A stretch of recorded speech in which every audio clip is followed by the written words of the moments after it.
Je lui ai dit pourquoi il a tué mon fils. Et je lui ai dit, regarde comment ta mère souffre. Il a baissé les yeux.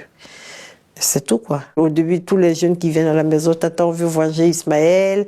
Tata, on ne va pas laisser la mort d'Ismaël comme ça. De toute mon existence dans ce quartier, j'ai jamais entendu parler même de Maurice. J'ai pas vu venir la violence, mais je savais pas qu'Ismaël, qu'il était menacé, ou son quartier était menacé. Ismaël était tout pour moi. C'est un enfant très, très, très gentil, très sociable. Il avait 15 ans. Est-ce que tu accepterais de me raconter ce qui s'est passé le samedi 13 janvier 2018? Ma belle-sœur m'appelle 18h pour dire que Ismaël dort avec son cousin chez moi. Vers 19h30, on m'appelle qu'il y a une bagarre, que son cousin est blessé. Je descends de la voiture, je vais vers elle et j'entends Ismaël. Je dis, mais Ismaël, qu'est-ce qu'il a?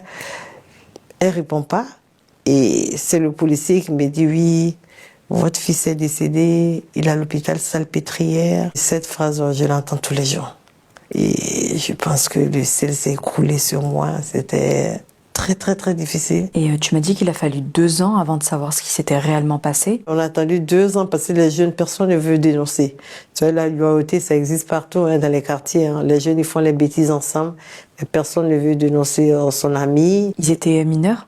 Oui, ils avaient tous 15 ans. Ils sont tous de 2002. C'est quand on allait au procès, on lit la cour, tout le monde se lève. Et moi, j'ai vu un jeune sortir avec un avocat. Il est venu là-bas. Il a dit oui, c'est moi qui ai donné le coup à Ismaël, mais je voulais pas le tuer. C'est la seule phrase que moi j'ai retenue. Et qu'est-ce qui se passe justement en toi quand t'entends ça? Ah oui, mais je pense que c'est comme si Ismaël venait de mourir, quoi, parce que j'ai attendu tellement ce moment de voir qui a tué mon fils et que je vois un jeune garçon qui vient avouer les faits. Je sais plus la suite. La suite, tout ce que je sais, et j'ai perdu connaissance. Je pense que si on a créé une association, c'est surtout pour ces jeunes qui sont restés avec nous.